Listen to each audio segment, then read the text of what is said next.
Muito obrigado por mais esse dia de vida que o Senhor nos dá, muito obrigado pela saúde que o Senhor tem nos dado, pela disposição, pela inclinação que o Senhor tem colocado em nosso coração, de aprender mais de Ti, mais da Tua palavra.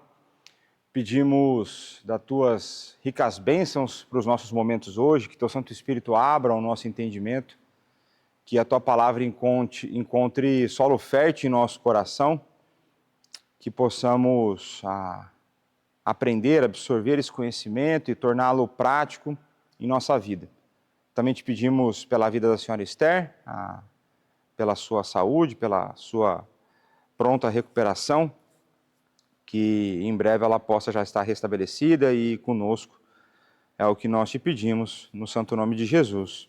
Amém. Amém. Então pronto. Aquela parte do começo que vocês gostam. O que nós vimos semana passada?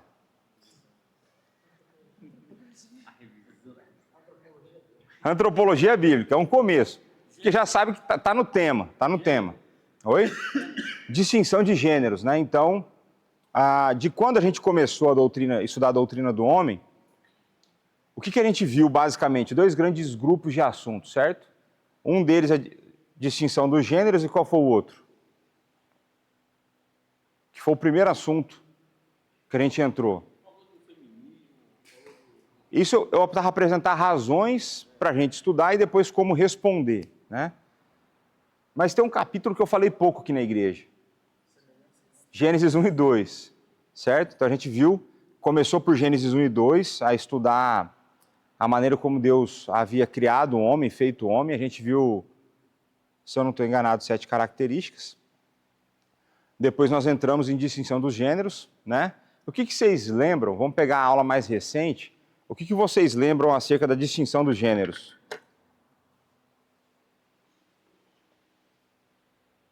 Alguma contribuição? Não? Me ajuda aí? O que vocês viram sobre distinção de gênero? Viram nada?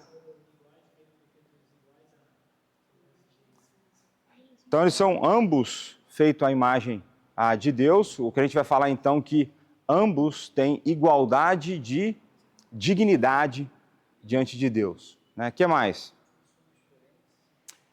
Igualdade de dignidade não pressupõe igualdade de funções.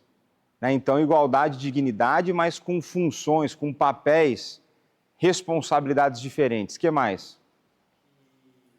Muitas das ideologias que existem hoje, os antigos teólogos já conseguiam observar naquela época. Isso aí é doideira, né? Isso é doideira, né? Então a gente viu lá que o Clemente de Alexandria e Lutero, e teve mais algum outro que eu não estou a lembrar agora, mas que há muito a gente já teve teólogos a articular a ideia de que a maneira como nós somos criados por Deus é impossível que a gente transforme, a gente mude essa maneira. Então até um deles vai falar assim, olha, é impossível que um pássaro, ainda que ele mude o seu canto, que ele deixe de ser um pássaro macho e torne-se um pássaro fêmea, né? Então a gente viu essa ideia de por alguma razão, os teólogos estavam a articular essas ideias já desde o segundo século, alguma coisa do tipo. O que mais que nós vimos?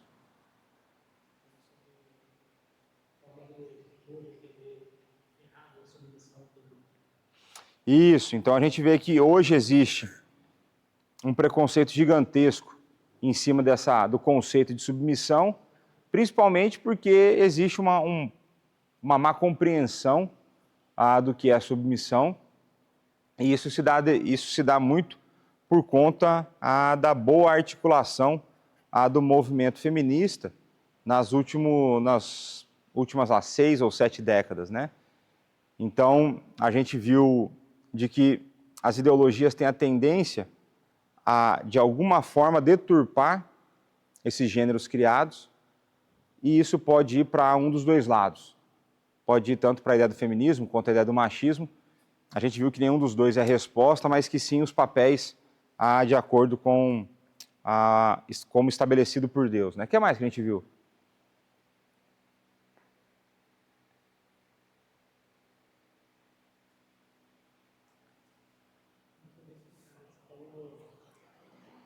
quando vem na forma da Trindade, você vai ser Pronto. Então, mas é importante que você lembrou, né, de que essa criação em dois gêneros, ela é feita de uma certa forma que nós possamos perceber um pouco mais, ao mesmo tempo, a multiplicidade que existe dentro da Trindade, ou seja, distintas pessoas, mas que compartilham a mesma essência, né? Então, que homem e mulher são uma forma visível de manifestação da imagem de Deus, e se nós somos diferentes, então existe um certo complemento nesse sentido, na forma como a gente manifesta a imagem de Deus, né?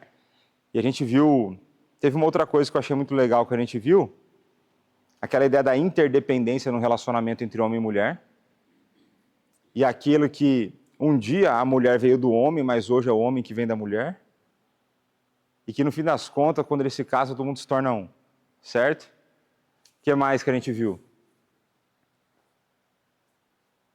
Teve algum fato curioso aí de não sei se é católico, que você fez até uma referência.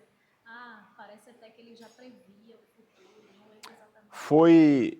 Acredito que foi uma citação do Chesterton, que disse que o feminismo traz a estranha ideia de que a mulher é livre quando ela se submete ao seu chefe, mas ela é escrava quando ela se submete ao seu marido, né? Mas eu acho que ele faz ao contrário para dar mais efeito, né? Então que a mulher é uma escrava quando ela submete o marido, mas ela é livre quando ela se submete ao patrão na empresa, né? Então, e aí eu fico impressionado como esses homens foram usados por Deus de alguma forma para lá no passado pensar essas coisas, se eu não penso nem direito no presente, né? O que mais aí que a gente viu?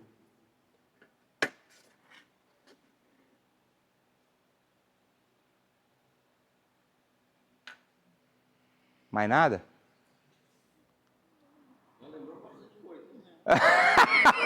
Já lembrou, ele não falou nada, mas nós já lembramos. É isso. Começou. A maré está a meu favor agora, é isso? Então, pronto. Só para relembrar, né, os slides das premissas. Então, a gente partindo sempre do pressuposto de quem Deus é e do que a Sagrada Escritura são, né, a palavra de Deus inspirada, inerrante, autoritativa, suficiente e necessária para a nossa vida. E a ideia de um Deus amoroso, justo, santo, sábio. Isso vai sempre nos auxiliar quando nós estivermos diante de textos difíceis ou então textos que vão contra aquilo que nós desejamos, né? A gente precisa lembrar quem é o autor e isso vai dar um jeito de acalmar o nosso coração, né? Então vamos lá, então a gente viu que foi criada quantas raças? Uma só, né? Tem variação de cor aí, mas raça é uma só. Nós vimos aquela ideia das mesmas palavras usadas para a criação, apontando para a mesma dignidade, né? Então a gente viu até aquele texto de Gênesis, e Deus criou a humanidade, homem, macho e fêmea os criou, né? Então a humanidade é criada em dois. Nós vimos lá a igualdade de essência entre homem e mulher, vimos que a igualdade de essência não anula a diversidade de função. Nós entramos em vários aspectos do Novo Testamento, a maneira como a mulher é dada dignidade à mulher no Novo Testamento. Nós vimos a inclusão da mulher no sacramento do batismo, que não acontecia na circuncisão. Nós vimos, qual foi um texto que a gente leu, um texto grande, que eu gastei algum tempo, que a gente falou sobre a dignidade da mulher e a mulher como exemplo de fé. A mulher que chorou aos pés, a ex-prostituta que chora aos pés de Jesus, né, que foi comparada com um fariseu e falou assim, ó, ela teve fé, você não, a história dela é contada, não é? E pronto. Então nós vimos aqui a ideia da submissão, e nós vimos uma coisa muito importante, né, a ideia dos exemplos de fé, como foi o caso dessa mulher. Nós vimos as mulheres que deram suporte financeiro para o ministério de Jesus Cristo, e nós vimos mulheres que deram, inclusive, início à igreja. A partir da pregação de Paulo, a gente tem a conversão de Lídia, começa algo na casa dela que depois vem a se tornar a igreja em Filipos. É isso. É Filipos ou Éfeso? Eu já não lembro de cabeça, mas é Atos 16. Acho que é isso, porque daí em 17 tem a confusão em Éfeso, alguma coisa assim. Pronto. Daí a gente viu também aquela ideia, esse exemplo, eu achei um bom exemplo que o meu professor deu, o Weber Júnior, de hierarquia de relacionamentos, ou seja, diferentes funções, mas não diferença de dignidade. Que era o exemplo de pai e filho. Né? Então, que o pai, sendo hierarquicamente acima do filho, é ele que se desgasta pelo filho, é ele que se dá pelo filho, é ele que se sacrifica pelo filho no dia a dia. Né? Se você tem um filho, nós temos agora um aqui, recém-descoberto, que vai ser pai aí, o Ítalo. Rapaz, temos que celebrar essas coisas aí. E aí ele já está começando a ficar emocionado com essas coisas, entendeu? Então pronto. E aí na conclusão, eu falei que a gente apresentou a teologia correta, mas isso não anula o fato de que de fato acontece injustiça contra as mulheres. A gente não está a negar isso. Eu até brinquei aqui, é uma brincadeira meio... Eu falei que tem exemplos de que compartilhei de um outro caso que eu ouvi, de que quem sofria violência doméstica em casa era o homem e não a mulher. Certo? Então, acontecem injustiças, acontecem coisas erradas, mas a injustiça ou erro não é justificativa para você anular a verdade. Por isso que é definido como erro, pecado. Deu o exemplo de que existem maus médicos, mas você não deixa de consultar com o médico porque existem maus médicos. Então não é porque existem maus homens e más mulheres que eu vou deixar de acreditar no formato, no padrão, nas responsabilidades que Deus criou. Eu até diria que todos os exemplos maus não seguem aquilo que Deus criou. Tem um livro que eu recomendei esse livro na leitura no final, A Guerra Tóxica contra a Masculinidade. Isso é interessante, né? Quando acadêmicos são honestos intelectualmente, eles são obrigados a lidar com factos e chegar a conclusões que são possíveis de serem provadas. E a mulher que escreveu o livro, a Nancy Pearce, ela fez uma pesquisa bastante séria e dentro da pesquisa que ela fez, ela encontrou uma feminista que fez uma pesquisa séria e que a conclusão que ela chegou que a melhor coisa que existe para uma mulher é um homem bíblico. Aí o negócio é coisa chique, que ela foi obrigada a se render ao fato de que se o homem se esforça para estar dentro do padrão bíblico, não tem coisa melhor para uma mulher na vida. Isso é interessante, porque parte dos achados dela dentro da pesquisa, quer ver, eu vou fazer uma pergunta para vocês. Quantos de vocês aqui já ouviram de que o índice de divórcio dentro da igreja é praticamente igual ao índice de divórcio fora da igreja? Quem já ouviu isso? Tá.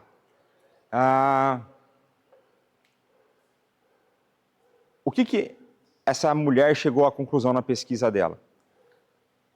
A pesquisa dela considerou se a pessoa diz que vai ou não à igreja e quantas vezes ela vai.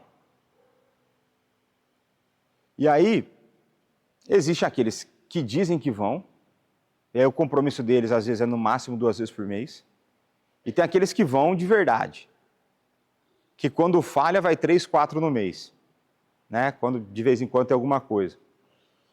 E aí o que foi a descoberta dessa mulher? Essa descoberta é muito interessante, de que aqueles que dizem crerem em Cristo, mas que não levam a sério a igreja e vão de vez em quando e não são comprometidos, eles são piores do que os descrentes. E que daí a taxa de divórcio, na verdade, ela é toda elevada por conta desses caras. Então, se você pega o crente de verdade, a taxa de divórcio tende a 0. E quem divorcia são as pessoas pouco comprometidas. E todos os outros índices, como violência doméstica e coisas do gênero. Então é muito interessante. E aí a conclusão que a gente chega é que quem vai à igreja e não se compromete é pior do que quem não vai. E para mim isso faz sentido. Faz sentido para vocês ou não? Por quê?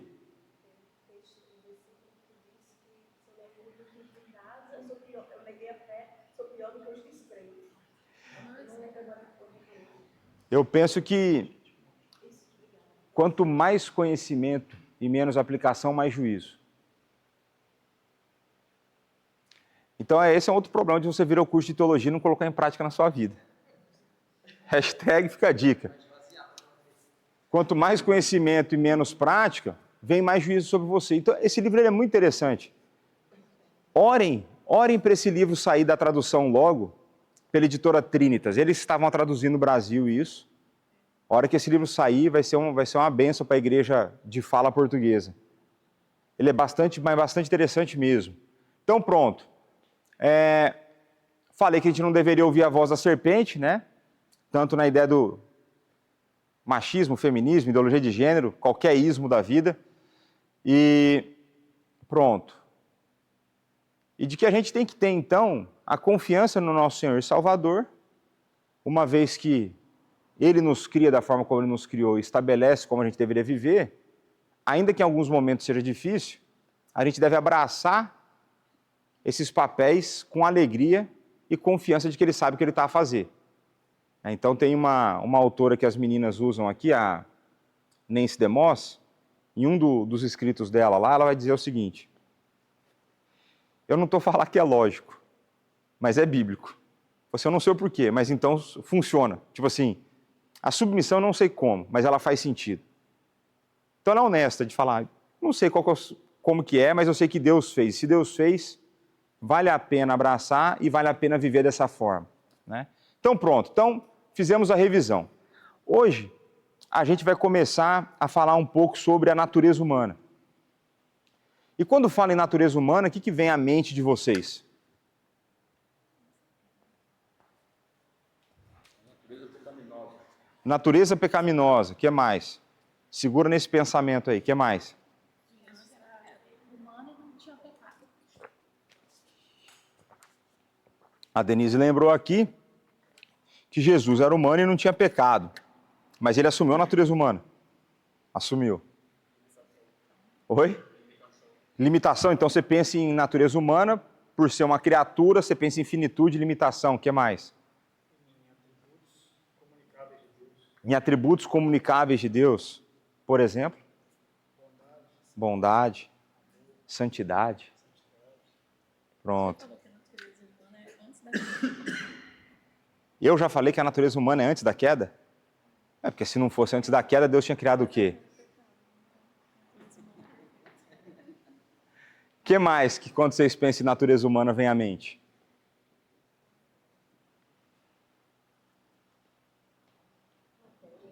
Oi?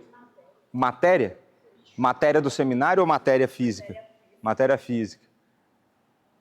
Então pronto. Eu quero só pegar aqui numa observação do que o Jacob falou, que eu creio que é importante, porque é algo bastante comum quando essa pergunta é feita.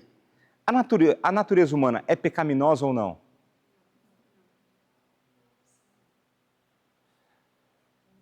Eu vou ser ousado, ela não pode ser. Porque se a natureza humana fosse pecaminosa, Jesus Cristo não poderia ter assumido. O que não significa dizer que a natureza humana hoje não esteja afetada pelo pecado. Então, quando Deus cria o ser humano, Ele cria o ser humano perfeito. E a natureza humana é estabelecida naquele momento. O que acontece com a queda, então, é uma afetação absurda pelo pecado, de tal forma que a gente não consegue nem imaginar o que é o estado como a gente foi criado, né? E por quê? Uma das respostas, se a natureza humana fosse pecaminosa e Jesus não tivesse pecado, seria impossível que ele teria assumido a natureza humana, né? Mas esse já é o tipo de discussão que mostra que a gente está a caminhar bem na nossa percepção da teologia, né? Então pronto. Tem uma coisa que eu achei estranha que ninguém comentou, que é o que nós somos, ou se a gente pudesse falar assim, do que nós somos compostos, além do pó da terra? Alma, espírito. Alma e espírito? Corpo, alma, espírito. Então, eu vou deixar uma pergunta aqui, que eu já fiz isso uma vez no passado, mas faz tanto tempo. Faz pouco? A Dani estava sentada aqui, ela respondeu certo a pergunta. Então a Dani está proibida de responder agora. temos um corpo ou somos um corpo? Essa é a pergunta que eu devo responder semana que vem. Se eu conseguir terminar a aula hoje, que hoje a gente vai falar dos elementos, conceitualmente quais são os elementos da natureza humana. E a ideia, depois que a gente perceber quais são, a minha ideia é defini-los e mostrar o porquê que isso é importante e como isso se manifesta na vida real. Tá certo? Então, depois vocês ficam com essa, se nós temos um corpo ou se nós somos um corpo. Aí vamos lá. Pergunta. O homem é corpo, alma e espírito? Ou o homem é corpo e alma? Ou corpo e espírito? Então vamos lá. Nós temos aqui corpo, a palavra grega soma. Temos a alma com a palavra psique. E nós temos o espírito com a palavra pneuma. Isso é a palavra raiz. Depois elas variam lá conforme a utilização e tal. Mas quando você pega a raiz da palavra, são essas três. O que nós somos nesse sentido? E aí... Eu falei? Eu? Cuidado com quem você segue, hein? Cuidado com quem você segue e com o que você lembra. Mais do que uma vez eu falei isso? Segura aqui, mano. Eu tinha essa dúvida aí. Então, pra gente começar a discussão, você falou aí que é corpo e alma. Não, o teólogo... O Léo Ele não acredita nisso, né? Mas como que você fundamenta essa sua crença, essa sua afirmação? Não, porque eu tinha essa dúvida aí, de o homem ser trino, né? Tá. Acho que foi, não sei se foi eu que perguntei. Aí, Foi. Assim, então, isso é corpo, alma e espírito. Então, vou fazer essa pergunta para o auditório. Quem concorda com o Jacob, como que você fundamenta a sua crença? Você está falando corpo e alma. Então, você está indo no mesmo argumento dele, que alma e espírito intercambiável. Como que você argumenta isso? Tem passagens bíblicas que fazem essa intercambiação. Essa intercambiação?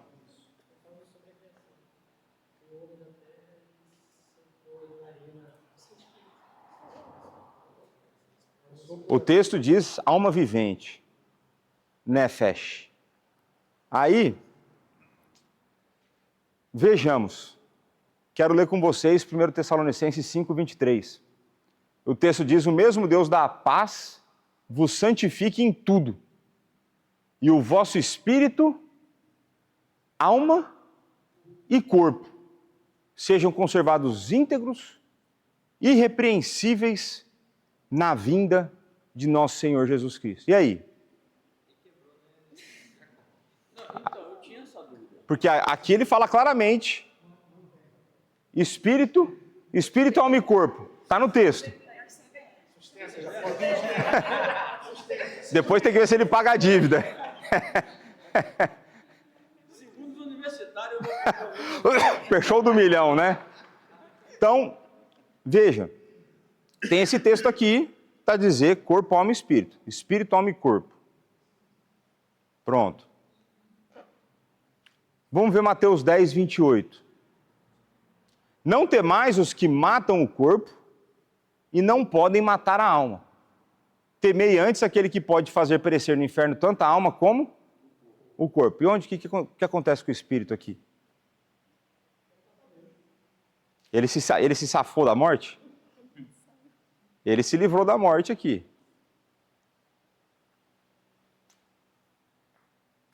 Eu quis trazer esses dois textos no começo, para a gente ver que existem assuntos dentro das Sagradas Escrituras que são assuntos importantes e, ao mesmo tempo, difíceis. Então, eu já comentei com vocês várias vezes acerca da pessoa de Jesus Cristo, o cuidado que a gente tem que ter na hora de articular quando a gente vai falar da pessoa de Cristo, porque a pessoa de Cristo é uma pessoa única. E se nós articularmos Esse é o risco. Sem utilizar os termos bíblicos, a gente vai ter chance de falar o quê? Heresia. Que a sua sorte, você falar heresia nos anos 2000, é que você não vai ser assassinado. Teve uma época que seria um problema. Então hoje você está meio tranquilo com isso, dá tempo de corrigir. Não é? Então pronto. E aí, como é que é aí? É capaz de ganhar like. Não, hoje ganha muitos seguidores. Eu diria que tem vários seguidores, inclusive, né? Mas eu creio que é importante a gente ver de que vão existir textos que a princípio parecem complicar a nossa vida. Você depara com duas coisas que elas parecem não encaixar. E aí quem que surge nessa hora? Os meus amigos, os liberais. Os meus amigos liberais, eles sempre vão aparecer nessas horas. Vão pegar essas coisas, vão falar que existe problema nas Sagradas Escrituras. Mas hoje vocês vão aprender, como eu aprendi com o Heber Júnior, uma boa forma de solucionar esse tipo de problema. Tá certo? Então vamos começar. Agora, existe então duas propostas na mesa. Corpo, alma e espírito, e corpo e alma, ou corpo e espírito, intercambiável aqui, como o Jacob está a apostar. Será que muda alguma coisa na nossa vida se a gente escolher uma das duas? Será que tem impacto real se a gente escolher uma das duas?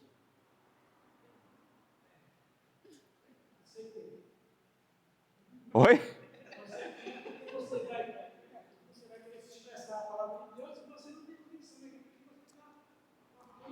Então, vai ter um impacto na maneira como eu expresso, mas será que tem impacto na minha vida prática? Será que tem impacto na forma como eu encaro a realidade?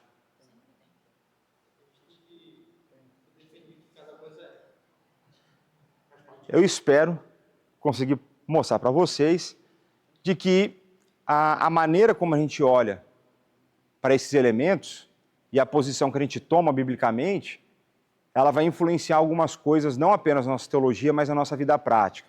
Porque também teologia, se não influenciar a vida prática, não vale de nada. Então vamos começar. Vocês já ouviram falar em tricotomia ou dicotomia? Então, resumindo, tricotomia, corpo, alma e espírito. Certo? Então, olha lá. E aí, aqui eu vou falar de maneira geral. Não estou entrando em todas as linhas possíveis da tricotomia lá. Mas, de maneira geral, existe o corpo, que é a parte material. Vai existir a alma, que ela toma conta do quê? Das emoções. Então, qual que é a palavra para alma que eu trouxe no grego ali agora há pouco? Psique. Que vem de psique aí, com uma palavra que você consegue vir à sua mente? Psicologia. Olha só. Qual que é o símbolo da psicologia? É o tridente, mas não é o do diabo. É o aqui da letra grega. Psi. É a letra psi. Então, essa letra psi, por exemplo, psicologia, e psicologia vem de psique, vai ser o estudo da alma, né? Teoricamente. Pronto. E aí a gente tem a parte do espírito, que seria a parte que se relaciona com Deus. Então, quando você pega a proposta tricotômica, a ideia deles vai ser, então a gente tem uma parte material, e vocês vão ter que guardar isso lá para o final, se chegar no final a gente vai falar um pouco sobre isso. Então tem a alma, que vai cuidar das nossas emoções, dos nossos sentimentos, e vai ter o nosso espírito, que vai se relacionar com Deus. E aí alguns vão argumentar, por exemplo, que animais não adoram a Deus porque eles não têm espírito, mas eles têm alma, né? Mas a Bíblia diz que todo ser que vive louva o Senhor. Aí é uma outra história, outra conversa, para outro dia. E a dicotomia, que é o corpo parte material e a alma ou espírito como a parte imaterial.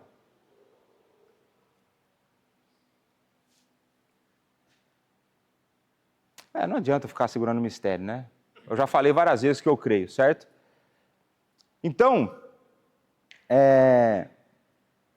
por que eu ia falar isso agora?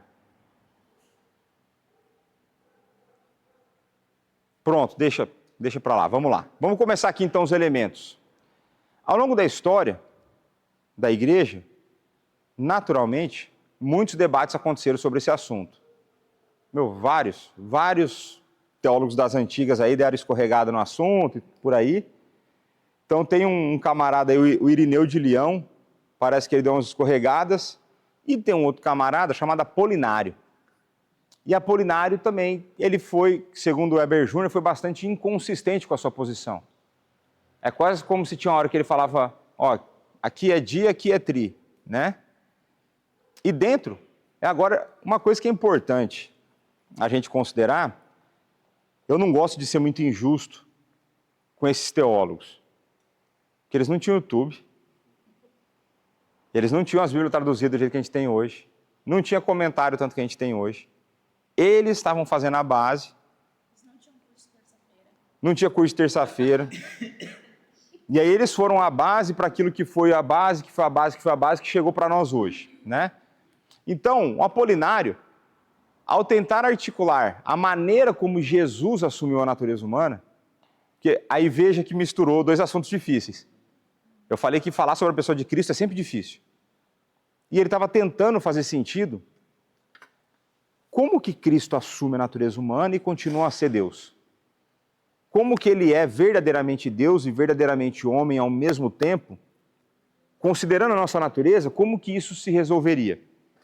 E aí, para fazer isso, ele optou por uma dessas duas posições, ou dicotomia ou tricotomia. Qual você acha que ele adotou? Qual? Tricotomia? É? Eu acho também, dicotomia. Por quê?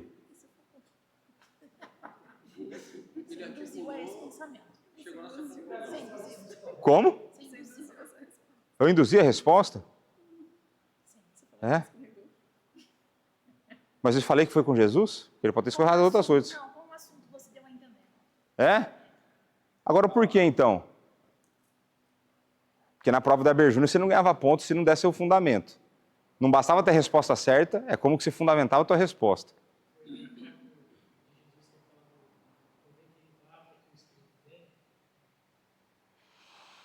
Esse aí teve outro cara que entrou nessa heresia, mas não tem a ver com isso, né? Porque aí não tem a ver com assumir a natureza humana, aí tem a ver com a doutrina da Trindade. Então teve até um teólogo que ele vai falar, se eu não me engano foi Sabélio, que na verdade só existe um Deus, uma pessoa, e que ela se manifestou de maneiras diferentes ao longo do tempo.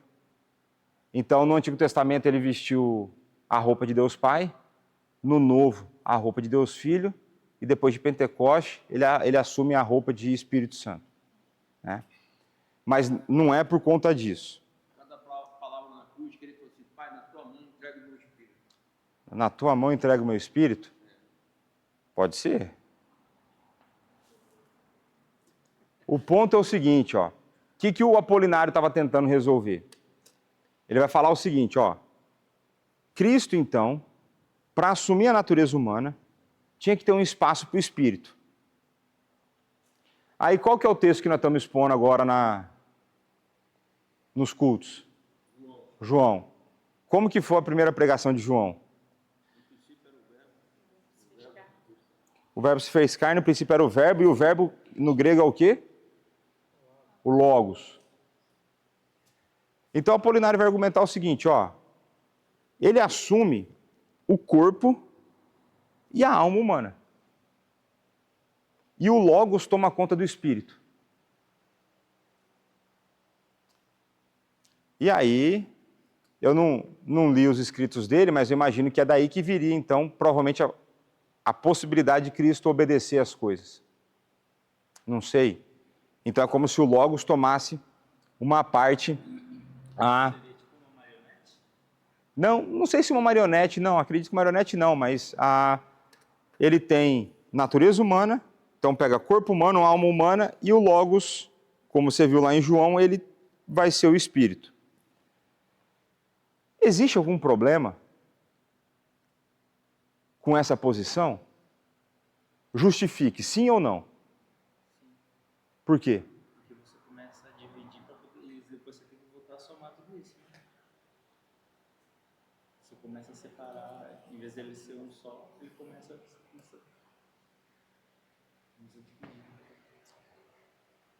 Tá, eu não acho que esse seja o maior problema. Qual outro problema que acha que pode existir aí?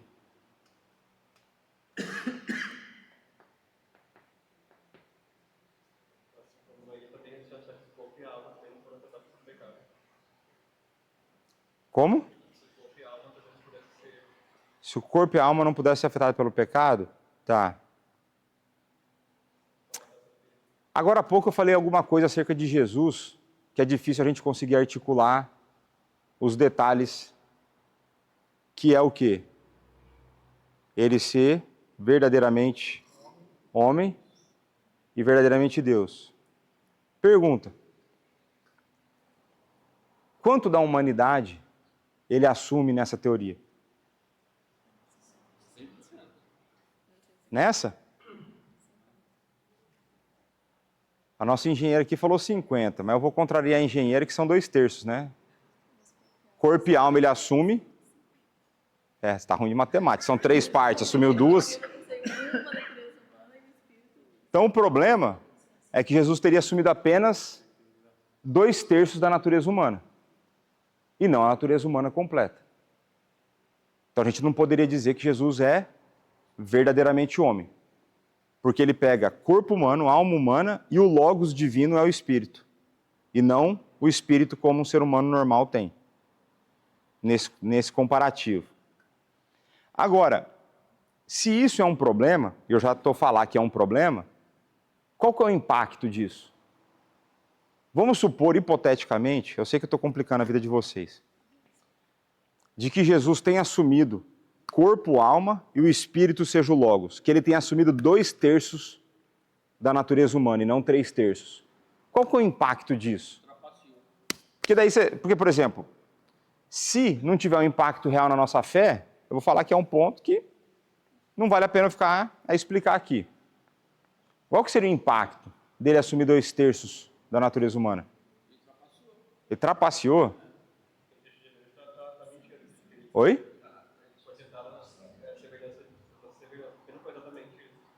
Ele foi tentado à nossa semelhança, vai falar que foi tentado pela alma, né, que gere as emoções, porque o espírito toma conta do relacionamento com Deus. Tem um outro teólogo chamado Gregório de Nazianzo. E esse Gregório, ele falou uma frase maravilhosa, que é o seguinte: o que não foi assumido não pode ser redimido. Se Cristo não assumisse a natureza humana completa, a natureza humana não poderia ser redimida por completo. Ele precisava encarnar-se exatamente como a gente. 100% como a gente. Se ele não assumisse a nossa natureza, não teria como redimir. Ele poderia redimir do corpo e alma, mas deixaria o espírito de fora. E só para trazer os problemas iniciais, a gente já vê que a maneira como a gente crê sobre tricotomia e dicotomia vai trazer algum impacto. Agora vamos ver o que as Sagradas Escrituras falam para nós acerca desse assunto. Então vamos lá, Mateus 10, 28, nós já lemos, né? Então não temais os que matam o corpo e não podem matar a alma, temei aquele que pode fazer perecer no inferno tanto a alma como o corpo. 1 Coríntios 7, 34. E assim está dividido. Também a mulher, tanto a viúva como a virgem, cuida das coisas do Senhor, para ser santa, assim no corpo como no espírito. E a que se casou, porém, se preocupa com as coisas do mundo, de como agradar o marido. Esses textos, eles falam, um fala tanto no corpo quanto na alma, e o outro no corpo e no espírito. O que vocês acham que Mateus e Paulo estão a dizer com essa expressão? Não podem, o que pode fazer perecer no inferno tanto a alma como o corpo. E o que ele quer dizer com ser santa assim no corpo como no espírito? O que essa expressão, tanto no corpo com a alma e o corpo como espírito, significa?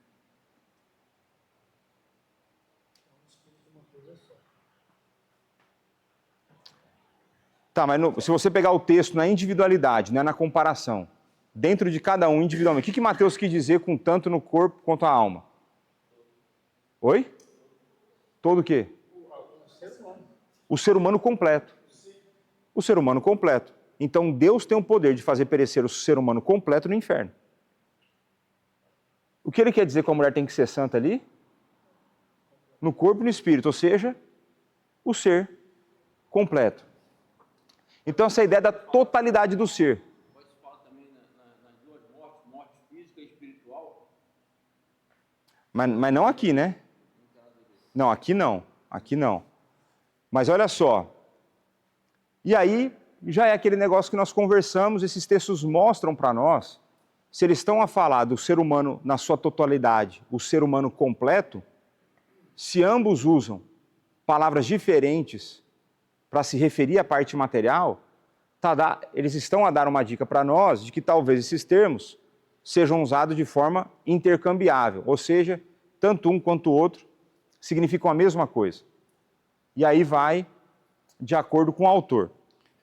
Mas eu trouxe apenas 2 textos, certo?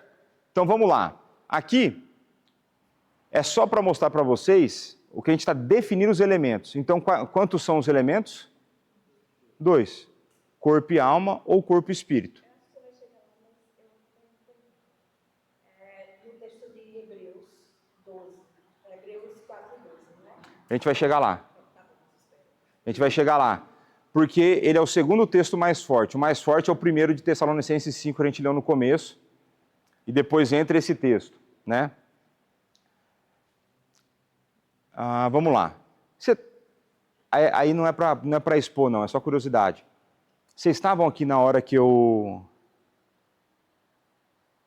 apresentei o texto de 1 Tessalonicenses 5? Estavam, né? Que eu li que é corpo, alma e espírito.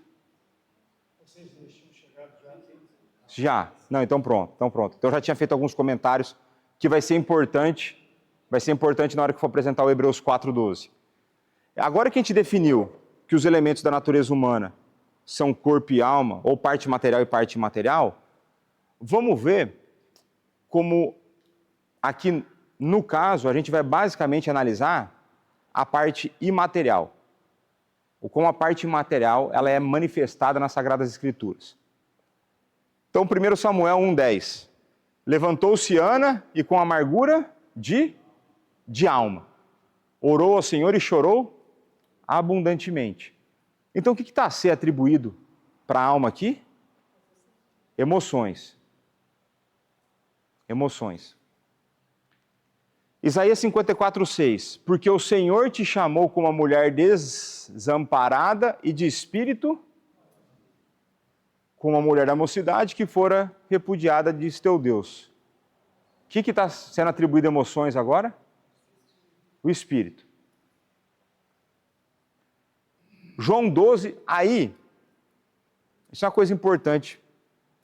Se um dia você tiver o desprazer de conhecer um liberal, ou então se você tiver o prazer de Deus for usar você na vida de um liberal, qual que é o argumento que ele pode usar contra você nessas 2 passagens? Você está a argumentar que é a mesma coisa. Uma das coisas vão dizer, mas são 2 autores diferentes.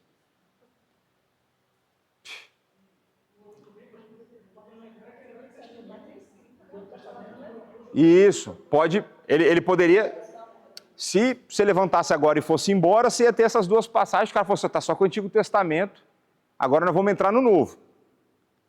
Então, João 12:27. Agora está angustiada a minha alma. E que direi eu? Pai, salva-me desta hora? Mas, precisamente com esse propósito, vim. Quem está a falar isso? Jesus Cristo. Em que momento que está? Já está ali na fase final, certo? Já está na fase que João desacelerou e está entrando no detalhe dos últimos dias. Então é Jesus, evangelista João, discípulo amado, e a angústia véspera da morte. Aqui apenas um detalhe. Jesus pecou ou não? Não. Ele estava angustiado ou não? Angústia é pecado ou não? Depende. É que a angústia dele é porque ele já sabia o que ia vir, né? A diferença Quando a gente se angustia por coisas que a gente não sabe. Que vai estar a ansiedade, que é a angústia de alma. Jesus Cristo, ele sabia o que estava por vir pela frente. Então ele sabia pelo que ele sofreria. É diferente a cena, né? Mas vamos lá. Agora, diga.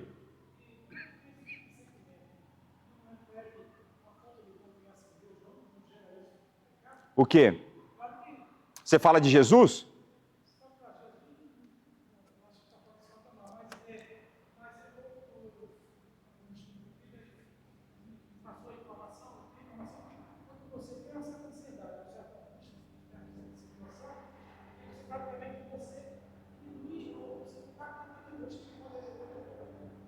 Isso, no nosso caso é verdade. No nosso caso é verdade. A questão toda é que, pensa no caso de Jesus. A gente não vai conseguir alcançar a plenitude do negócio. Mas o que aguardava ele na cruz seria a primeira vez que, de alguma forma, a relação dele com o Pai seria afetada. Tanto é que ele vai falar, Deus meu, por que me desamparaste? Então ele sabia, e tem uma outra coisa, o que ele ia experimentar na cruz? A ira divina. Guardadas as devidas proporções, é como se você soubesse que você vai tomar um soco daqui a 5 minutos. No caso, você nem vai morrer com o soco. Agora, vai ser só no futuro, mas você já vai sofrer um pouco. Você antecipa esse sofrimento sabendo o sofrimento real. A diferença nossa é que a gente não sabe qual é o futuro. Jesus Cristo veio desde a eternidade, ele já sabe do momento. A diferença está aí. Mas olha só que coisa interessante. João 13, 21. Mesmo evangelista, mesmo relato, capítulo seguinte, mais ou menos a mesma época. Olha só, dita essas coisas, angustiou-se Jesus em espírito e afirmou, em verdade vos digo, que um dentre vós me trairá. Agora, o que ficou angustiado no 12?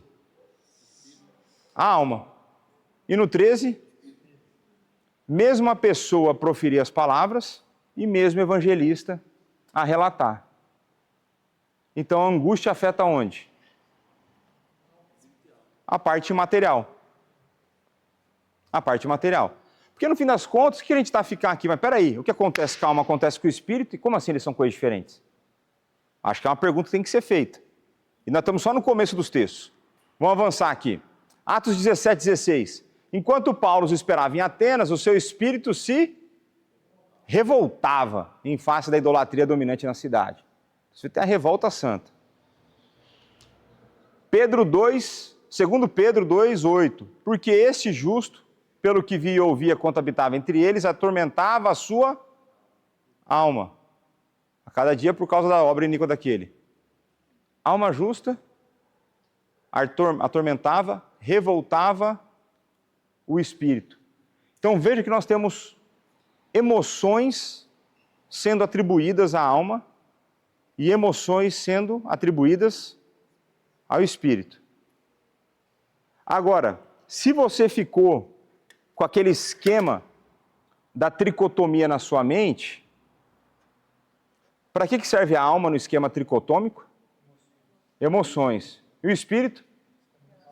Relação com Deus. O espírito aqui está a se relacionar com Deus? Está a sofrer com o quê? Emoções. Então tá. Então, é mais ou menos o que a gente já percebeu um momento. As duas coisas sendo aplicadas para as palavras distintas, né? Oi.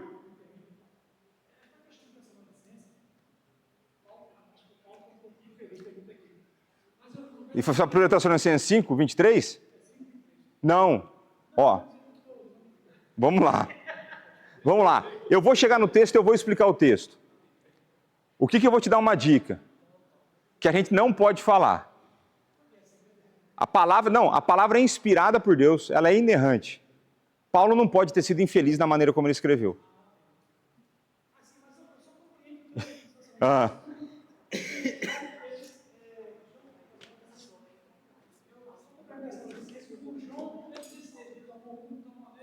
Aham. Uma expressão falar. Na realidade, Paulo já compreendia que era algo Não, ele compreendia, a gente vai chegar lá, porque a gente vai ver.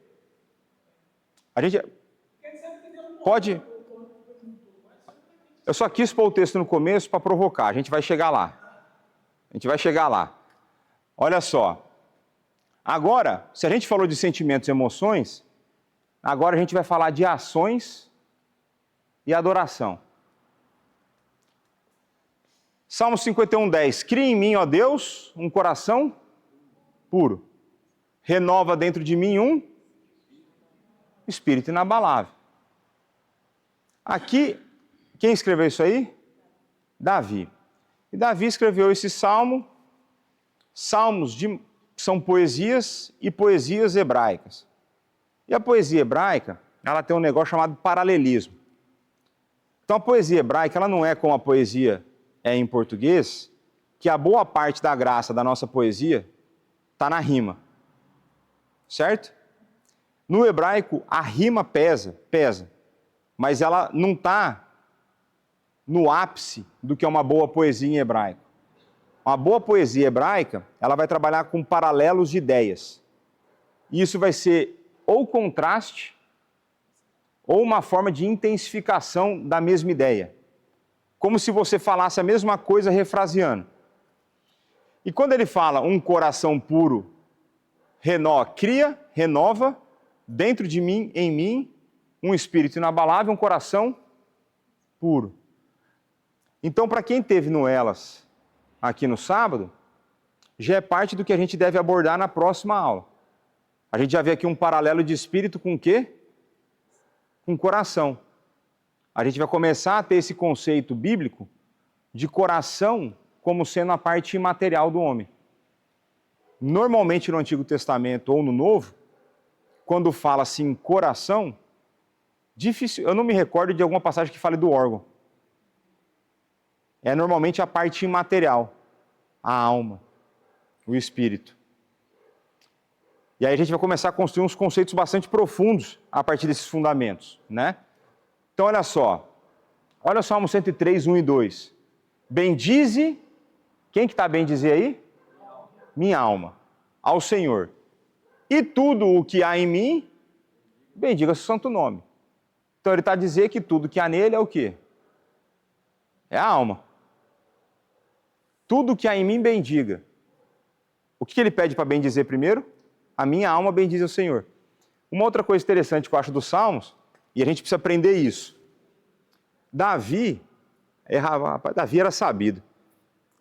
Em vários momentos ele vai pregar para a alma dele. Por que está abatido a minha alma? E aí ele vai e prega a palavra de Deus para ele mesmo. E aí que vem, não sei se é daí que vem, mas eu acho que é um bom exemplo do que muitos teólogos dizem, que nós precisamos do Evangelho todos os dias. Então a gente não tem que pregar só para os outros, a gente tem que pregar para nós mesmos. Por isso que eu acho que é importante fazer devocional de manhã. Por isso que eu sou a favor do devocional, primeira coisa do dia ali. Os primeiros momentos do dia. Você já começa a pregar para você mesmo, para enfrentar o dia que você vai ter. Né? Mas vamos continuar aqui. Bendize, ó, minha alma ao Senhor, e não te esqueça de nenhum só dos seus benefícios. O que está engraçado aqui? Quem que está a se relacionar com Deus aqui? A alma, não o espírito. No sistema tricotômico, quem se relaciona com Deus? Então aqui, a adoração, uma relação com Deus através da alma. Então você começa a ver que o fundamento estabelecido para a tricotomia começa a acontecer o quê? A erudir. Tá a desmontar esse castelo de 3 pontas ali, tá a cair esse negócio. Por isso que é importante a gente conseguir fundamentar bem as nossas crenças, né? Olha lá, Lucas 1, 46, 47. Então disse Maria: a minha alma engrandece e o meu espírito se alegrou em Deus, meu Salvador. Agora é o seguinte, Maria tinha qual forma de pensar? De que povo que ela fazia parte? Dos judeus. Então qual era o tipo de poesia que ela estava acostumada? Hebraica. Ou seja, esses dois versos são o quê? São paralelos. E se eles são paralelos, o que ela está igualando ali?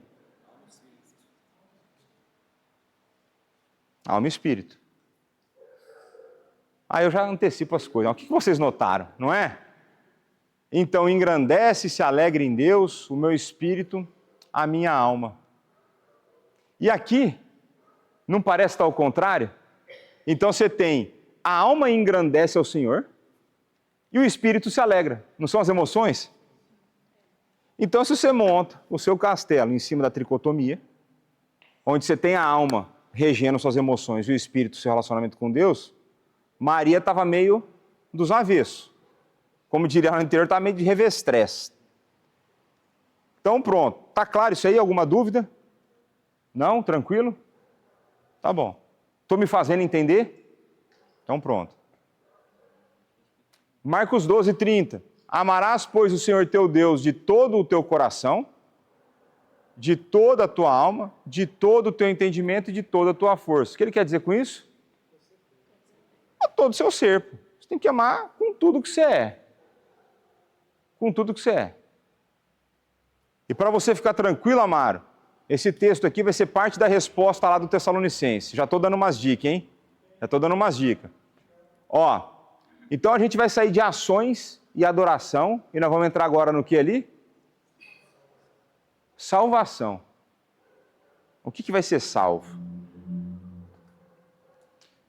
Tiago 1:21. Portanto, despojando-vos de toda impureza e acúmulo de maldade, acolhei com mansidão a palavra em vós implantada, a qual é poderosa para salvar a vossa alma. Salva também. Porque vai ser o ser completo, não é? Ser completo. Mas olha só 1 Coríntios, esse é um texto bastante interessante, 1 Coríntios 5, que é um texto que está a falar de disciplina eclesiástica. E esse é um texto que Paulo vai bem leve. Paulo não seria contratado para várias igrejas hoje. Não seria. Olha o que ele diz. Entrega a Satanás, então entrega a pessoa para Satanás. Então tem um abençoado na igreja aqui, né? Uma coisa, entregar para Satanás esse desgramado. Para quê? Para a destruição da carne. Vamos ver se mata esse desgramado, a fim de que o espírito seja salvo no dia do Senhor Jesus. Quem que vai ser salvo, a alma ou o espírito? Os dois. O corpo desse cara aí vai sofrer, né? Mas Paulo dá uma pressa nos caras, fala, vocês estão aliviando, estão aceitando o pecado que não devia aceitar, tem que sentar o rei eclesiástico nesse cara aí. Agora, o que eu acho legal? Isso aqui, toda vez que eu falo de 1 Coríntios, eu sempre falo isso, eu sou muito repetitivo. O que eu acho interessante da primeira carta aos Coríntios é que a igreja que mais deu problema com dons espirituais era a igreja mais carnal. É a carta que Paulo mais fala de dom espiritual, é a igreja que tinha disputa quem tinha os melhores dons, quem fazia mais, quem fazia não sei o quê. Não tinha sorveteriano lá no meio. Tudo no brincadeiras. Mas é a carta que Paulo mais fala. E aí a carta que tem o enteado tendo relações sexuais com a madrasta. E aí Paulo vai dizer o quê? Vocês se orgulham aquilo que os gentios têm vergonha e não aceitam. Os de fora não aceitam, vocês estão a se orgulhar. É muita loucura. Vale a pena a leitura da primeira carta aos Coríntios. Como vale todo o resto das Sagradas Escrituras, tá? Pra você ficar atento aí. Eu já vi que eles consideram também a tricotomia, corpo, alma e espírito. Enquanto você não é convertido, o teu espírito está morto. Isso. Depois que você se converte, o Espírito Santo habita e você pode se comunicar com Deus. Isso. O Weber Júnior fala isso na aula, e eu estou tentando lembrar como que foi a objeção que ele levanta.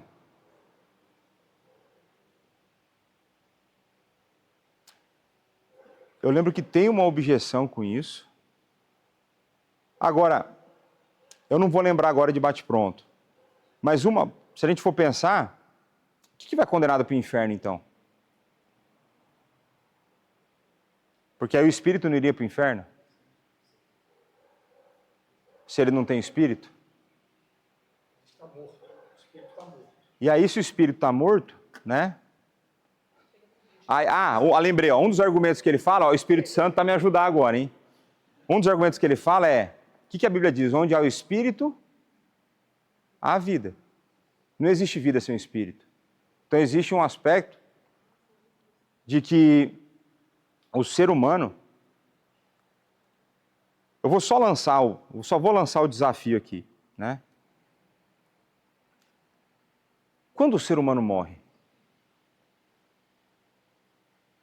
Porque essa é uma discussão ética importante. Por exemplo, você tem casos de pessoas que deu morte cerebral, mas as coisas continuam a funcionar. O que mantém essa pessoa viva? A minha tese é que sim. Quando que uma pessoa morre? Essa é a minha tese. A minha tese é essa. Por isso que eu sou contra a eutanásia. Então, por exemplo,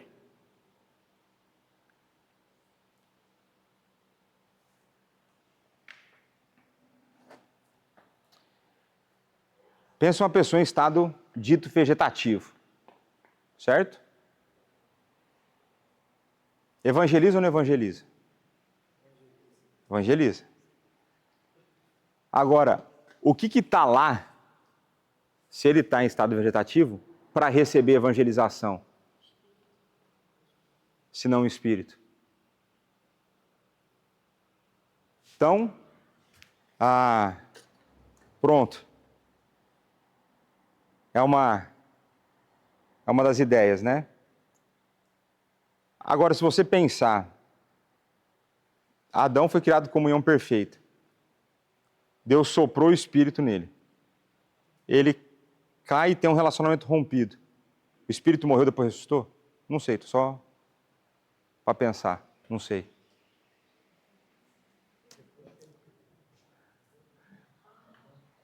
Porque teve um relacionamento rompido e Deus que teve que vir ao encontro.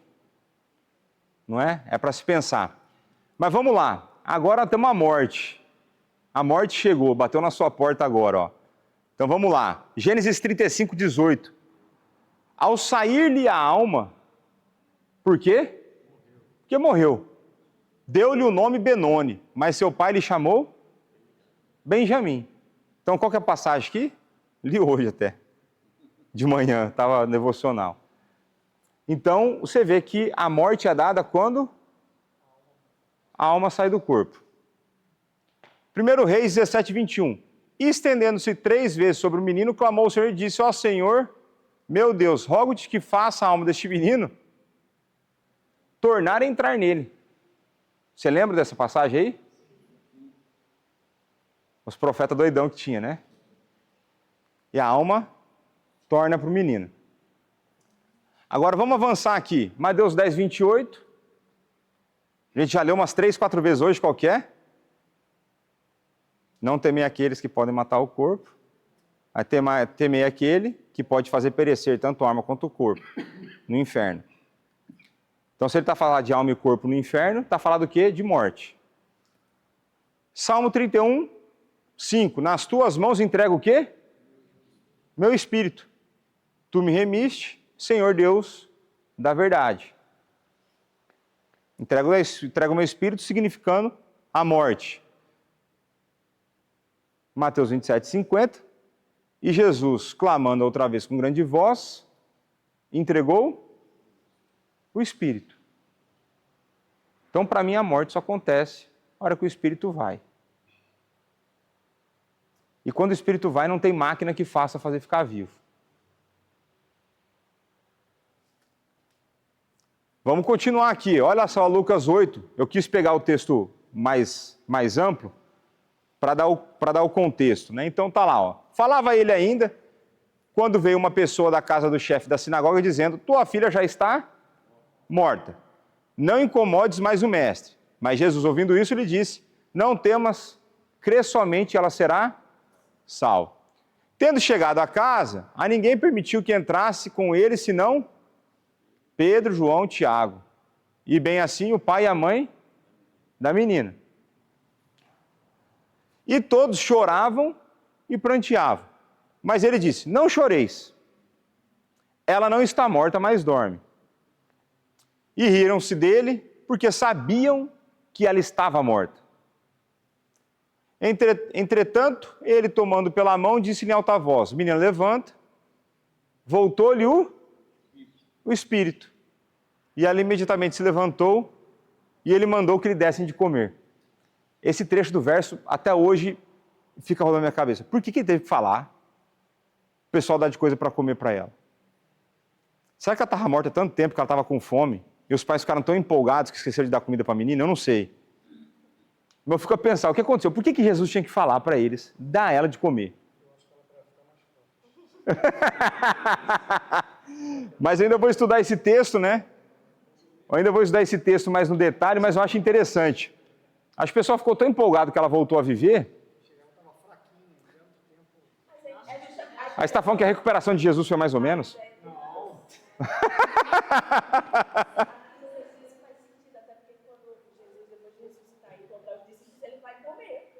Por conta dos discípulos. Mas vamos lá, vamos avançar, muita especulação agora, vamos avançar. Olha lá, Lucas 23, 46. Então Jesus clamou em alta voz: Pai, nas tuas mãos entrego o meu espírito. Dito isto, expirou. Atos 7, 59. E apedrejavam Estevão, que invocava e dizia: Senhor, recebe meu espírito. Depois, morreu. Agora, olha que coisa interessante esses dois textos que nós vamos ver aqui. Apocalipse 6, 9. Quando ele abriu o quinto selo, vi debaixo do altar, o que ele viu lá?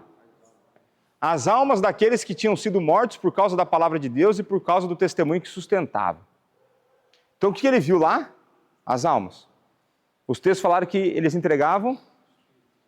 O que subiu, então? Então, uso intercambiável. Ficou claro? Isso aí não tem muita discussão, certo? Agora, uma coisa que eu acho legal nesse texto de Apocalipse 6, 9, ele vai continuar, mas essas são as almas daqueles que foram martirizados por conta da fé.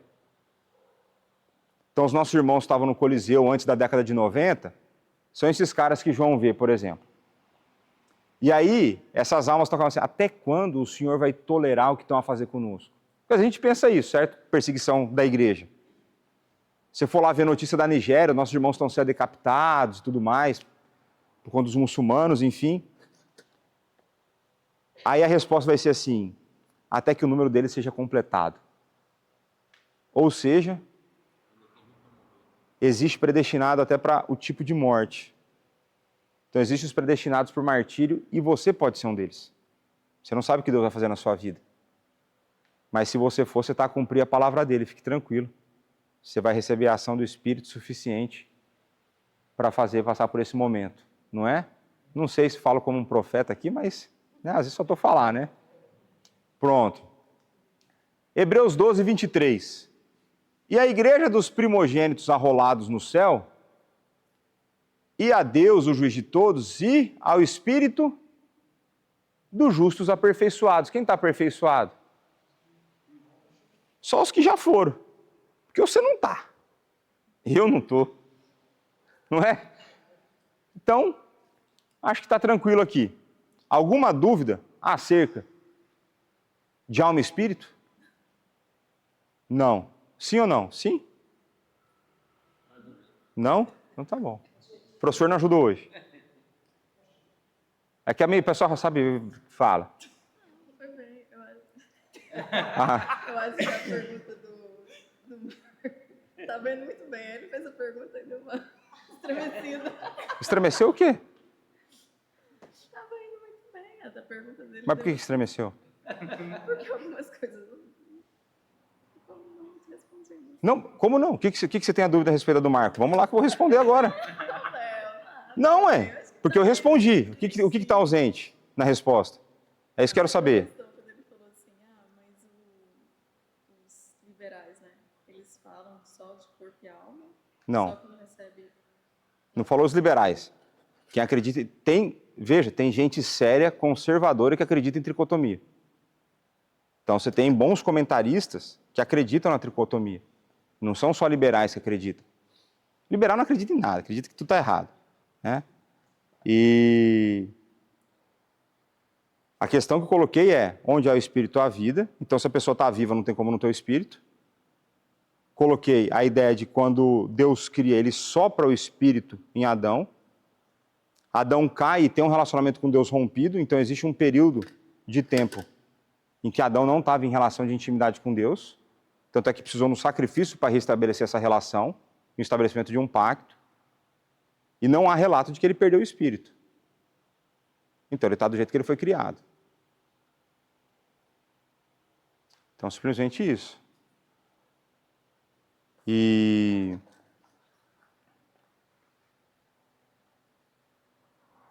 pronto. Oi. O Amaro. Vai lá, Amaro. Então não vai ninguém.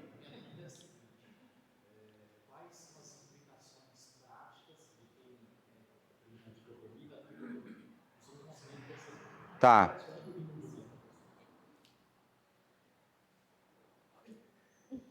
Você vai no restaurante, você faz o pedido, você espera o prato chegar ou você vai na cozinha para tomar da mão do cozinheiro? Então, vamos lá, no final da aula... tá no último slide. Mas eu, mesmo se não der tempo de encerrar os slides aqui, eu faço um comentário sobre. Aí a pergunta que eu faço para vocês, eu passei um monte de texto para argumentar aqui corpo e alma, ou corpo e espírito. Vocês acham que tem bons argumentos para a tricotomia?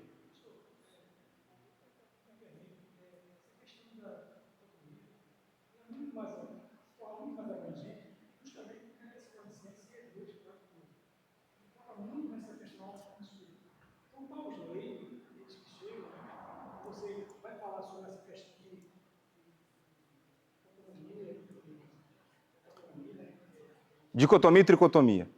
Isso. Você vai explicar isso, né? A gente está discutindo isso muito no Brasil, né? Isso vai acontecer a pessoa. Mas, de antemão, parabéns pela... Que isso, ó, recebi o parabéns do Amaro. Só quem passou o que eu passei com o Amaro sabe o que isso significa. Amaro, eu vou pegar no seu pé o resto da vida com isso aí, fica tranquilo.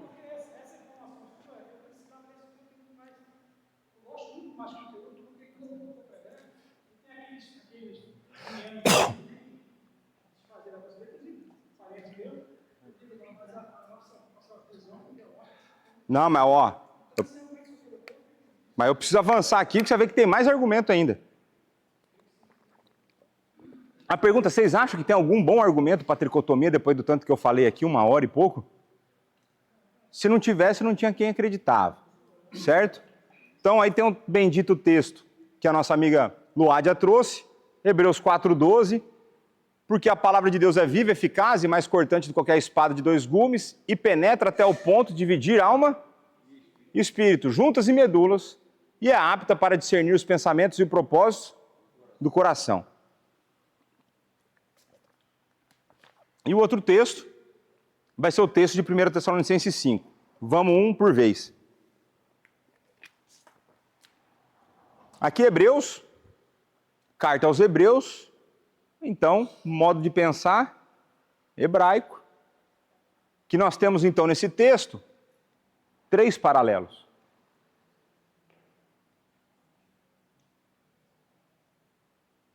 Alma e espírito, juntas e medulas, pensamentos e propósitos. Fala que essa espada tem detalhe, ela é de 2 gumes. O que significa isso? Corta os 2 lados ali. Se a única função dessa espada fosse cortar, ela precisaria ser de 2 gumes? Não, porque a faca que você tem na cozinha tem um gume só e você corta, certo? Se for faca boa, né? Não pode ser faca cega. Então, talvez a ênfase da faca, da espada aqui, não seja o corte.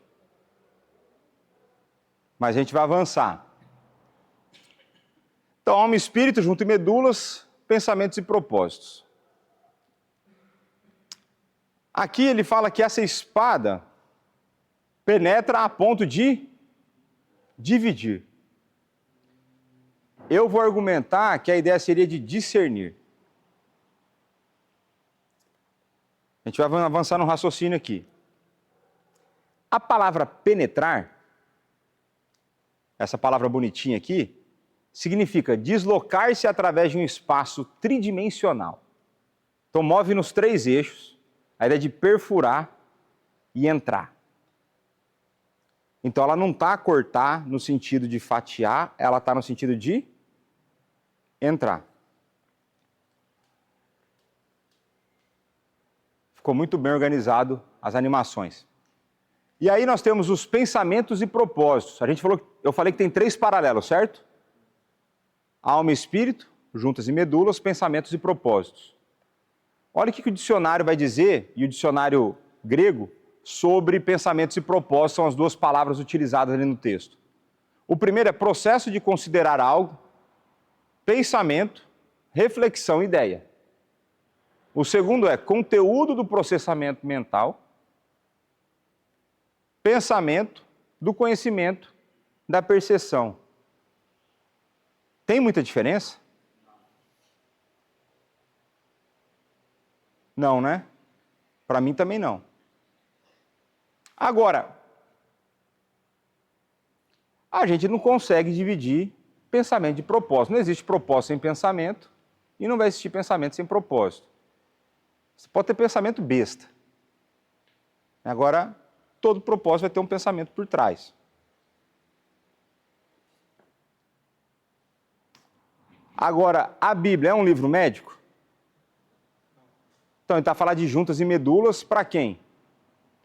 Para leigos. Quem nunca fez aula de anatomia, se botar um na frente do outro, você não sabe o que é o quê. Estou certo ou errado? E a medicina aqui, nós estamos falando da medicina do 1º século. Então, as palavras utilizadas para juntas e medulas vai dar alguma ideia de algo que é o que? Interior. Órgãos que estão dentro do corpo. E por fim,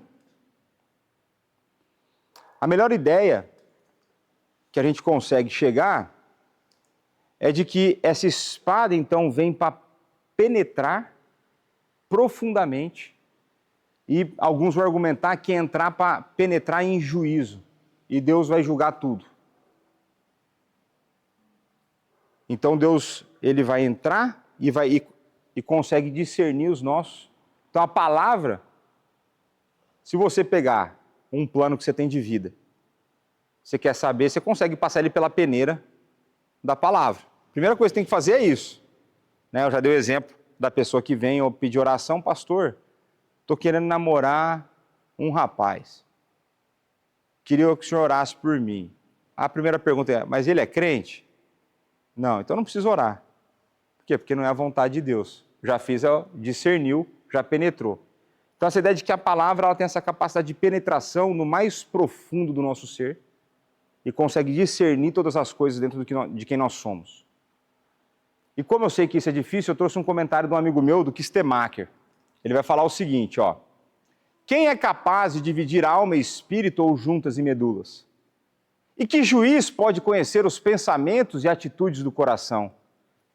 O autor usa um simbolismo para dizer que o que o homem ordinariamente não divide, a palavra de Deus separa totalmente.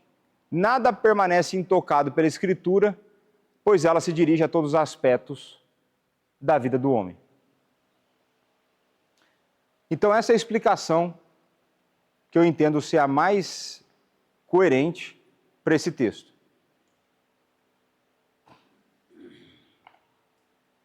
Tem coisas que quando você olha, a palavra de Deus penetra, mas aos nossos olhos elas não são separáveis, né? Agora, pior do que esse é o próximo. E aí depois eu venho com um argumento final para tudo isso aí. Então, o próximo é 1 Tessalonicenses 5, 20 e 23, que a gente já leu, né? Então, espírito, alma e corpo. E o argumento do Heber Júnior sobre esse texto vai ser o seguinte. Para lembrar, no paralelismo realça uma ideia? A poesia hebraica. Não, então, vai ter o de contraste, né? E vai ter outro que só vai reforçar a ideia. É. Então, quando você pega aqui, né, esse, eu acho que ele é mais difícil ainda, que ele fala espírito, alma e corpo, ele coloca os três na mesma sentença, na mesma ideia. E aí o Heber Júnior fala assim, olha, o conceito, a ideia toda de Paulo nessa epístola é tratar sobre santidade. E ele vai começar a tratar da santidade na sexualidade. Ele vai falar da santidade nos relacionamentos. E por fim, ele vai chegar e falar assim, é a santidade em todo o seu ser. E aqui tem uma coisa interessante, de alma e espírito, que ainda que não sejam duas coisas distintas, a gente pode ter ênfases diferentes. Então isso vai acontecer muito com a palavra coração. Provavelmente a gente vai ver na semana que vem. Então, em alguns momentos você vai ler a Bíblia e vai falar de mente. Mas mente é um conceito grego. Só que várias coisas que são atribuídas à mente, a Bíblia atribui para o coração também. Então, às vezes, quando você usa uma palavra, tem uma questão de ênfase. Então, talvez o que Paulo esteja a fazer aqui é dar uma amplitude maior dessa parte imaterial. Essa é uma possibilidade. Agora, se esse texto vai ser o argumento para falar que o homem é corpo, alma e espírito, o que a gente faz com esse outro?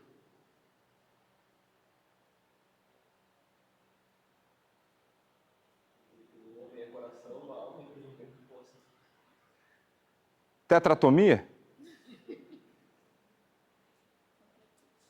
Então, você responde, e você sabe que o cara vai falar assim, não, isso é um absurdo. Pô, é. Então, a gente tem que, e aqui a gente conseguiu captar a ideia, porque, por exemplo, alma e entendimento são coisas que vão andar de mãos dadas. Dentro do conceito de coração, que eu vou explicar na semana que vem, se Deus quiser, entendimento está no coração. E coração é alma. E coração é espírito. Então, da mesma forma que a gente não usa esse texto para falar que são 4 coisas, a gente não usa de cima para falar que são 3. São esses dois, são os únicos argumentos razoáveis. São os dois únicos. E aí, a gente entra na lição de, uma das lições importantes aqui, eu já falei disso aqui, que é o seguinte, como que a gente atua em argumentação de assuntos polêmicos?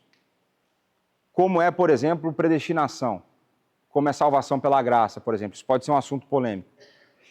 Como que a gente vai argumentar? A sabedoria popular vai falar que você não deve começar pelos textos mais difíceis. Então, eu jamais começaria esse assunto com 1 Tessalonicenses 5, 23. Eu pus na aula no início para poder provocar. Mas eu falei, esquece isso aqui, vamos ver o resto. E aí, como que a gente faz? Você não vai começar com textos duvidosos ou textos menos claros. Então, a confissão de fé fala que a Bíblia ela é clara, mas não da mesma forma em todos os assuntos. E nem todos os textos são claros da mesma maneira. Isso significa que terão textos que são mais fáceis de compreensão, e a partir dos textos de mais fácil compreensão, eu vou entender, buscar, perceber o restante da Escritura. A gente vai chamar de analogia da fé, a gente usa a Bíblia toda para interpretar a Bíblia, mas a gente parte do fundamento, que é mais fácil, para a gente poder chegar no mais difícil. E aí, qual que foi a outra forma que eu fiz para vocês? Eu mostrei poucos textos ou muitos textos? Muitos. Porque vai chegar uma hora que na conversa fala assim, meu amigo, eu te mostrei 20 textos. Você me mostrou um. Você acha que está certo essa proporção? Você acha que está certo esse assunto? Então você tem essa ideia desse amplo testemunho em que a gente tem maior quantidade de textos e maior quantidade de textos mais claros. E são esses que devem reger a interpretação e não o contrário. Então eu não faço do contrário, eu não chego com um texto pequeno, um único texto e falo assim, não, o resto todo seu está errado. Você me mostrou 30 textos, mas eu te mostrei 1 Tessalonicenses 5. Você titubeou na explicação. Fala, meu amigo, eu te mostrei 30 textos. É sério que você quer fazer isso? Aí você faz a barbaridade teológica que você quiser. Mas eu te mostrei uma ampla quantidade de textos, né? E tem um outro negócio chamado harmonização, e não é facial, né? A harmonização, ela é um recurso que a gente vai ter que usar em vários momentos, em que nós temos textos que parecem dizer coisas que são diferentes acerca do mesmo assunto. E aí a gente precisa entender como isso funciona e como a gente consegue explicar isso de uma maneira ortodoxa, de uma maneira bíblica. Então eu apresentei 20 textos para vocês e chegou lá Hebreus e Tessalonicenses, você vai assim, como que eu consigo explicar esses dois textos à luz daquilo que nós vimos? E Hebreus, a melhor explicação que a gente teve até hoje é da espada que penetra e discerne tudo. Então ela discerne os nossos pensamentos, ela discerne o nosso ser, tudo que nós somos. E em 1 Tessalonicenses vai ser essa ideia de que é o ser todo, tendo algum tipo de nuance ou não, em coração, em espírito e alma. Então a gente chama isso de harmonização. Então, a argumentação de assunto polêmico é assim que funciona. Tá bom? Não começa pelo texto difícil, vai pelo fácil. Simples assim. Faz sentido? Tá. Então vamos lá, aqui que a gente chega à conclusão. Então são dois elementos, parte material e parte imaterial, que a minha ideia é a gente passar pelos dois. Na próxima aula, talvez dê tempo de passar pelos dois. E até dependendo de começar algum outro assunto. E aí? Dicotomia? E aí? Dicotomia, né? Eu vou concordar discordando, que eu fiz de propósito também. Que existe um termo, alguns teólogos têm a dificuldade com essa expressão tomo. Essa tomia vem de tomo, e tomo significa uma separação. Então, dicotomia seria duas partes. Agora, qual que é a reserva que os teólogos vão ter? É porque Deus faz uma unidade. E essa unidade, ela é tão perfeita que ela jamais deveria ser separada. Qual que é o único momento que essa unidade é separada? Por conta da consequência da desgraça do pecado. Então começa a entender a profundidade do pecado. Ele separa aquilo que Deus fez para não ser separado. Por isso que a morte é tão sofrida para a gente também. E aí, esse termo ele vai enfatizar a divisão, enquanto a gente vai preferir essa expressão unidade psicossomática. Psico de psique, somática, não de somatória, mas de soma, corpo. Então, uma unidade de corpo e alma. Essa é a expressão que eu prefiro utilizar. Que, de uma certa forma, faz uma correlação com dicotomia? Faz. Mas aí já é aquela questão do fino da distinção dos termos, né, das qualificações. Por exemplo, você já ouviu falar em doenças psicossomáticas? A pessoa somatizou? O que isso mostra para nós?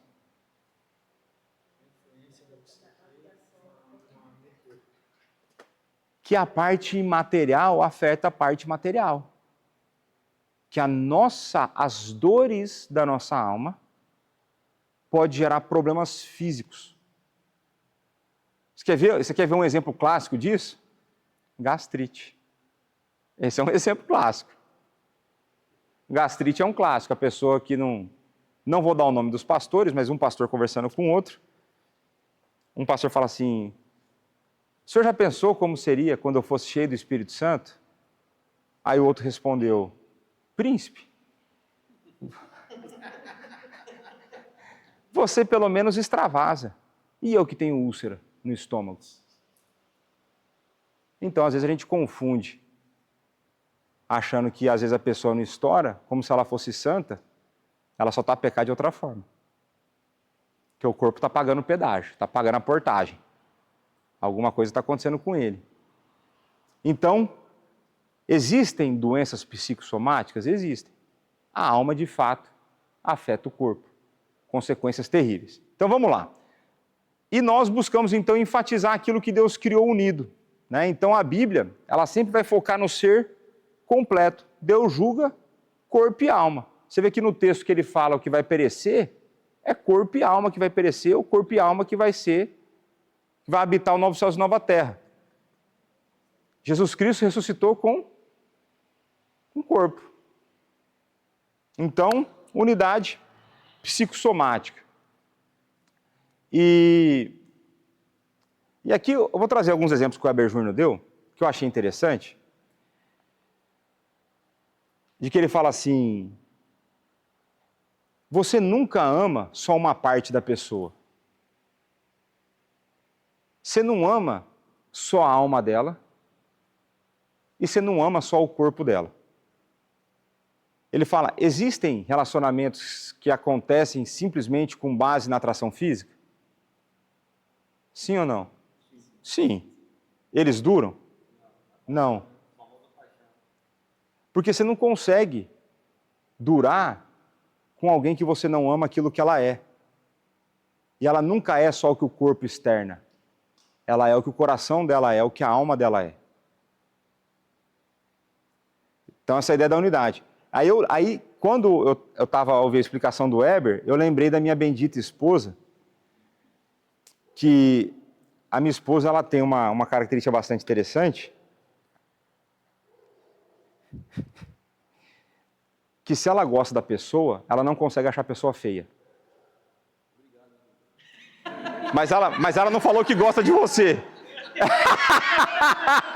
Aí tem que ver essa parte, né? Tem que ver essa parte.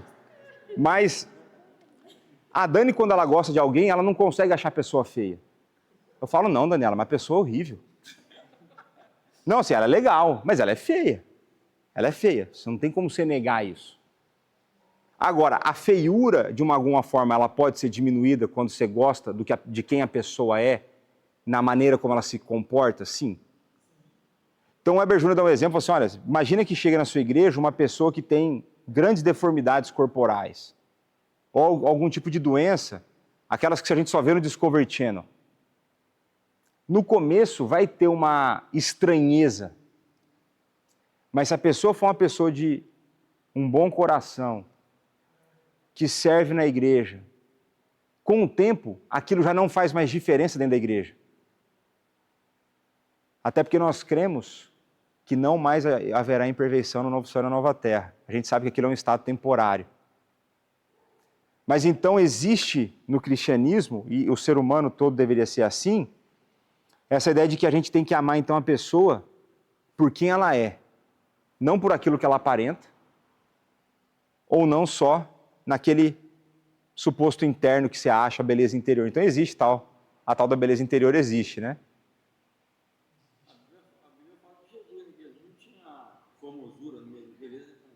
Então, essa aí é uma interpretação que a gente pode levar o seguinte, que Jesus não tinha beleza em Cristo no momento da crucificação e da tortura. Não falava necessariamente que Jesus era feio, fisicamente. Falou que na tortura ele estava deformado. Essa é uma possível tradução, interpretação para o texto, né? Mas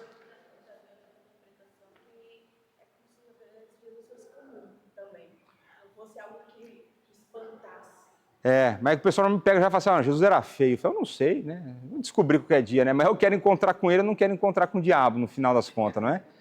Mas olha só, então, essa ideia de alma e beleza, alma e física, né? Uma coisa só. E aí a gente sabe que a alma afeta a parte física, a gente lembra de Provérbios, né? Eu até cheguei a falar isso, né? O coração alegra, formoseia o rosto, mas a tristeza do coração, o espírito, se abate. Então a gente lembra, por exemplo, 10 exemplos bíblicos. Davi, que momento? Aí a gente vai ter, por exemplo, quando ele está fazendo o jejum lá pelo filho que ia morrer, né? Mas eu acho que tem um exemplo mais fácil do que esse, que é Neemias. O rei fala assim, você está triste. E o que o rei fala? Essa tristeza só pode ser de coração, porque deformou o rosto. Então, fique atento quando você olha para os irmãos. Tem irmão que é feio? Tem, mas tem a feiura diferente. Tem dia... Tem um dia que você sabe que o que está a afetar a pessoa é alguma coisa além da aparência física. Nessa ideia de que a maneira como nós estamos a nos sentir afeta nossas expressões. Você sabe quando o cara chegou animado e o cara quando chegou desanimado na igreja. Até ficar. Isso. Não, mas tem a pessoa feia triste também. Gente, é normal isso aí. É normal isso aí. Não é critério. Tanto é que Pedro vai falar que esse não é o critério que o marido vai escolher a esposa, por exemplo. Não é o critério que a gente tem que levar em consideração, né? E até porque existe padrão estético por gerações, né? Cada geração valoriza uma coisa, né? Então tem a época, a gente volta lá na época dos reis lá no Brasil, o que era valorizado eram as mais cheinhas, né? Eram as mais brancas. Hoje, às vezes são as mais morenas, aí tem bronzeamento artificial, tem isso, tem aquilo outro. Então, existe isso aí, né? Então às vezes você pode, para você só nasceu na época errada, às vezes. Não é? Mas aos olhos de Deus, você é bonito, né? E vamos ver lá, 1 João 3, 17, 18, para falar dessa ideia do ser como um todo. Ora, aquele que possui recursos desse mundo e vir o seu irmão a padecer necessidade e fechar-lhe o seu coração, como pode permanecer nele o amor de Deus?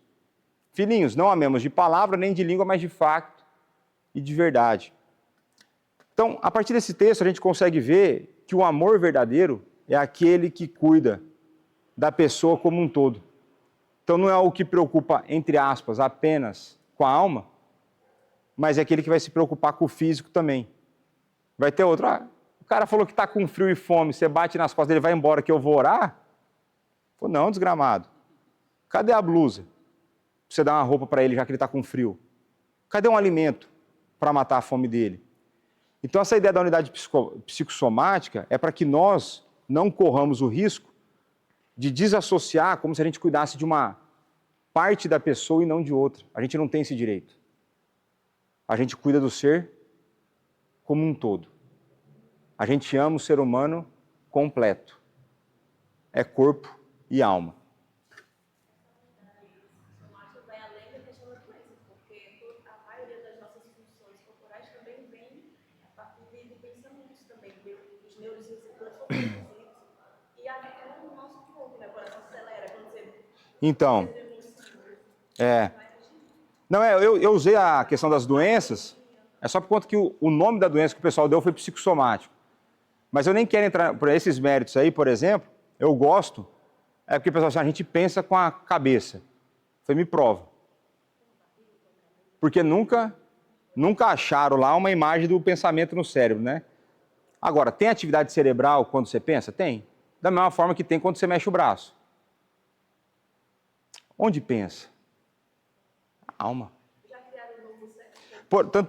Tanto é que quando você fala em... Bom, deixa pra lá. Mas só para eu falar a última implicação, para a gente terminar aqui, para eu terminar as implicações práticas para o Roberto Flores. Que ele perguntou e estava esperando esse momento. Já falei da gente cuida do povo como um todo, da pessoa como um todo. A gente ama a esposa como um todo, ama os nossos irmãos como um todo. E existe uma implicação prática para a maneira como a gente cuida das dores da alma na vida das pessoas. A psicologia, ela vai ganhar espaço dentro do meio eclesiástico. No começo, agora eu não vou lembrar se é século XIX ou XX, acho que é XIX, ela vai surgir junto, a psicologia começa a ganhar influência dentro da igreja junto com aqueles nossos amigos, quais? Liberais. Que eles deixaram de acreditar nas escrituras. E aí, conforme a gente crê em tricotomia ou unidade psicossomática ou dicotomia influencia a maneira como a gente cuida das dores das almas. Por quê? Porque muitos daqueles que serão favoráveis à psicologia, o que eles vão dizer? O ser humano é corpo, alma e espírito. O médico cuida do corpo, o psicólogo cuida da alma e o pastor cuida do espírito. Agora, eu fiz a defesa para vocês que não existe isso. Não existe 3 partes. Existe uma unidade de corpo e alma. Então, a maneira como nós vamos entender ou cuidar das dores da alma vai ser através daquele que criou o ser. Nós vamos entender, então, que a gente cuida das dores da alma através da ação do Espírito Santo, através da palavra de Deus na vida das pessoas. Então, a maneira como a gente entende os elementos da natureza humana muda a maneira como a gente cuida do ser humano. Essa é uma implicação prática, né? E uma implicação importante dentro da visão que nós temos como igreja. Amaro. Não, minha... Tem alguns pastores que associam essa dicotomia com relação à Trindade, né? Pai, Filho e Espírito Santo, né? Então nós também somos assim. Então, tinham argumentos que você quer ler, humanamente se falando, fica mais fácil desse lugar. E essa nossa colocação mais, assim, o que nós estamos falando, os filósofos já entendem que realmente alma e espírito são todas uma coisa só. Então, a idade já caiu nessa situação e vai ser desmedida, formada dessa forma, né? E haver uma luz de pastores dessa forma. Mas não estou querendo intervir para você expressar essa situação de alma e espírito separada. Não, aí a conversa, é a oração e mostrar no texto. Porque o crente, Jesus Cristo não disse lá em João, acho que é João 10 que ele diz, as minhas ovelhas ouvem a minha voz e me seguem. Onde que a gente ouve a voz de Cristo? É na palavra. Então o crente, se ele ouve a palavra, o Espírito trabalha. Tem coisa que demora mais tempo, tem coisa que demora menos tempo, né? Mas eu acho a analogia da Trindade ruim nesse sentido. Porque ela é ruim, porque ela é mais cabalística e numerológica do que ela é bíblica, né? Mas pronto, né? Então, de implicações práticas, a maneira como a gente cuida de pessoas, as necessidades, pensando em ação social dentro da igreja, a maneira como a gente vai amar as pessoas e a maneira como a gente vai cuidar das dores na alma de cada um. Então, espero que eu tenha conseguido mostrar para vocês que nós somos uma unidade psicossomática. Corpo e alma unidos, indivisíveis, até a morte. Mas porque Cristo ressurgiu, um dia nós seremos reunidos, corpo e alma, e viveremos para sempre diante dele, em perfeita harmonia e comunhão. Tá certo? Vai lá, vai começar a cobrar extra agora. Vai lá.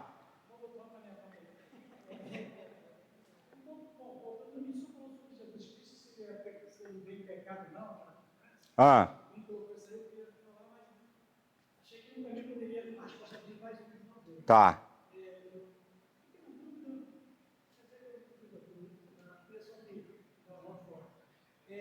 A questão que Jesus vai ser pecado por causa gerou o Espírito Santo, né? Dele, Mas eu tive um ensinamento que Maria também estava sem pecado, é isso? Não tem como. Não tem como. Não tem como. Porque não tem ser humano. Ó, isso aqui é importante. A única forma de um ser humano surgir sem pecado é através de geração extraordinária. Através de geração ordinária, que é o nosso caso, a gente foi através de reprodução, vem com pecado. Nesse sentido, então, 3 pessoas foram geração extraordinária: Adão, Eva e Jesus. A gente vai conversar sobre essa questão da natureza pecaminosa. Acredito que mais umas 2 aulas para frente, a gente entra na ideia na ideia de como o pecado é transmitido e coisa do tipo, né? Mas é isso, gente, vamos orar.